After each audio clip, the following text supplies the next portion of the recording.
DJ Pro 4-deck tutorial. I'm DJ Spiegel Spin, and in this video I'm going to show you how to DJ with 4 decks with the DJ Pro app for the iPad.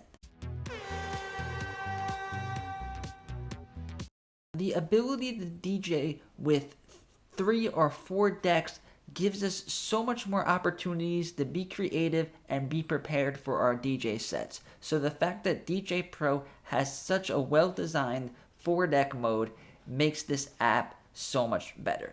Alright, so when you first start the app, you are going to be in classic mode. Now, the difference between this DJ app for the iPad and other DJ apps is if you press the middle button over here in the middle of the screen, now you are going to have access to these different screens. So DJing with the iPad is different than DJing with the laptop because we're dealing with a much smaller screen and the whole thing is a touch screen. So being able to have these different views will make it easier for us to do specific things at specific times. So we start in classic mode, and this is what you'll see. You'll see 2 record decks like this, but then we could quickly go to the right. There's Pro, Looper, Auto Mix, 1 deck, and then after that is 4 deck. And then this is what we're going to see. I'm just going to get rid of all of these recordings so you see what it looks like with no music. So you have deck number 1 and deck number 2. So now if we add tracks to this, so I'm just putting the scratch sample on deck number 1 and deck number 2. And then if we go back to classic mode, we will see that these are the 2 tracks that are there. So the middle is deck 1 and deck 2. These are going to be the decks that you see when you're not in 4-deck mode. Now, next is going to be deck 3 and deck 4. These are our extra decks. So I'm just going to eject these ones. So there's nothing on deck 1 and deck 2, but I'm putting the scratch track on deck 3 and 4. So now if we go to classic mode, we're going to see that we cannot see these tracks anymore. They're not loaded onto deck 1 and 2. They're loaded on the 3 and 4. But that doesn't mean that they're gone. So you could still be playing music on the app in parts that you can't see, and you'll still hear it. So I'm just going to play this scratch track on deck 4. I think I have the volume off. I'll get to that in a second, but I'm just putting these volumes up. Now we're going to go back. So if I play this scratch track and we go to classic mode, we can't see it, but we can hear it. It's still there. So you have to think of these extra decks as like an extra piece of luggage, an extra piece of equipment, extra gigabytes on a hard drive, because these are they could be used as spares and be used as extra spots for various things in your DJing. You don't necessarily have to DJ with 4 songs playing at the same time. I feel like that's one of the things that gets people overwhelmed, which is mixing 2 songs at the same time and playing them at the same time is hard enough. How am I going to do it with 4? Well, you don't have to. There's various things you could do, such as keeping the scratch track on one of these decks. So if you want to scratch over your mix of 2 songs, you could do that. Another thing that I like to do is if I'm doing a regular gig where I plan on using 2 decks most of the time, what I will do is on one of the extra decks, I'll have like an emergency song. So this emergency song is a song that you know everyone's going to like, everyone's going to love, so that if you're having trouble mixing with your regular songs and you need something to save you, you could just go right on over it to 4-deck mode and then play the song on your emergency deck, and it's a great way to get back in the game and then recover from maybe playing some stuff that people didn't really like. And another thing that I like to do is I will put I taught you guys, I made a lot of videos on playlists. So in my playlist, I'll have a sound effects playlist. So I could put my intro there. I could also put sound effects. So this is a crowd applauding. So let's say you do a really cool mix and then everyone's like looking at you. You could add some clapping in. Also, if you're doing like a wedding, a sweet 16 or a birthday party, and maybe you could announce, like, everyone make some noise for Jenna for her 75th birthday party. and then you can play the clap track. So there's various reasons why you would want to use 4-deck mode, and it doesn't have to be DJing with 4 decks at the same time. And the thing that might make it a little tricky is it's a little hard to see, especially depending on which iPad you're using. I believe this is an 11-inch iPad, and things are kind of bunched together because they're fitting so much on the screen. So let me just load up tracks to each of these decks. So this is what it will look like if you have 4 songs loaded.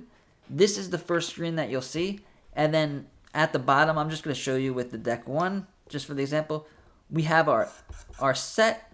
This is, you choose anywhere in the song. You set it, and then you press the playback button. And then it'll play from where you set it. And then if you change the set button, it'll put the set in a different spot. So you could go there and jump back to it. And then they also give us access to the binary Nero mix, which is all vocals. So none of the music is playing, just the vocals, or all instrumental. This is good. So maybe with these extra decks, you could put vocals of a popular song or something that you really like, and then have the vocals there, and then you could just play the vocals over the mix of 2 or 3 songs, and then 1 track is for vocals. They really let your creativity shine through with the ability to use the 4 decks, and then also the ability to use Nero Mix. So with just the slide of this fader, boom, we're in an instrumental, and then the other side, we're in a acapella. Now, you could change it. You could change it to percussive and tonal, and then you could also change it from a slider to a button.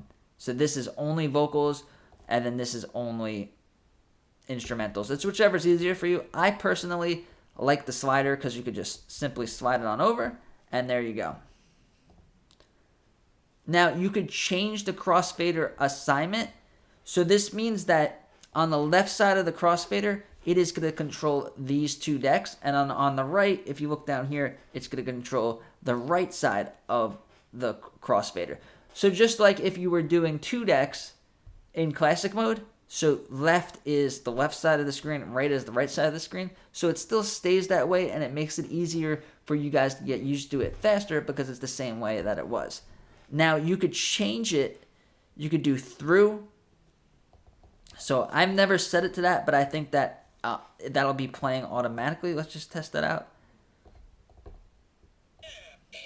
So you see the crossfader's all the way to the right and it's still playing. Crossfader's all the way to the left and it's still playing. So no matter where the crossfader is, this deck will be playing. Now again, this is good if you want to do sound effects, if you have a specific reason for doing this, and it's this track you want to always be playing on this deck, no matter where the crossfader is. So you can change the different every other deck, but not deck number 1. So it's interesting. I wouldn't really use it like that, but you still can. It gives you the ability to customize it. Or you could set it to the right, so you could have 3 decks on the right side of the crossfader, 1 deck on the left side, and then you could do whichever one you want. Personally, I would just leave it, the 2 left side of the screen are the left, and the 2 right side are the right, like how they have it originally. Now we could add the ability to do effects, the loops and stuff like that by going up to the left of this middle button. Got this, and now it looks kind of crazy, but they were able to fit so much information in such a little amount of space. So this is, if you click over here on the end, that's Nero Mix. So you have the 3-band Nero Mix. You could also change it, like I showed you before. You could have a 4-band Nero Mix, or you could have 2, or you could have 3. I made a lot of videos specifically on Nero Mix, but they give you the access to the full feature within 4-deck mode, which is really cool.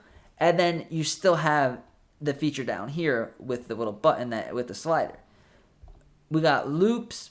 We got cue points, color-coded cue points. These colors will show up on your controller if they're RGB. You got loops, effects, and then we have the EQs. You don't lose any features or abilities by using 4 decks. It's just smaller. If you look over here, it is the same exact thing, but just bigger in Pro mode and in Classic mode. So there's no limitations. The only limitation is it might be a little bit harder to see, but you have full access to all the features, which is really awesome. And then if we click that button again, we'll go back to the bigger view of the waveforms. And then if we go to the right side of the circle, now we have our mixer. So this is the volume for each specific deck. And then we can do a mixer. It starts off in Nero mix for us. So again, it's the drums, the harmonics, and the vocals. But if you guys wanted to do a regular, traditional, old school, lows, mid, and high, then you have a full mixer right there with a really convenient filter knob over here. So you have everything you need. You have your bass, your mids, and your highs, and the filter, and the volume control. And this little button here is our gain control. So again, it's really, really great how they fit so many things into such a small screen. And DJ Pro's 4-deck mode is amazing, and don't miss out. If you use DJ Pro AI and you haven't been using the 4-deck mode, I really suggest that you should start, because it really takes your DJing up to the next level. And then if you plan on doing gigs like club gigs or festival gigs where they're going to have a CDJ set up with 4 decks, you will be prepared for these type of gigs. So if you found value in this video, give it a like. If you want to learn more about 4-deck mode, let me know in the comments. And if you like learning about DJing on the iPad, subscribe to my channel. I make these videos all the time.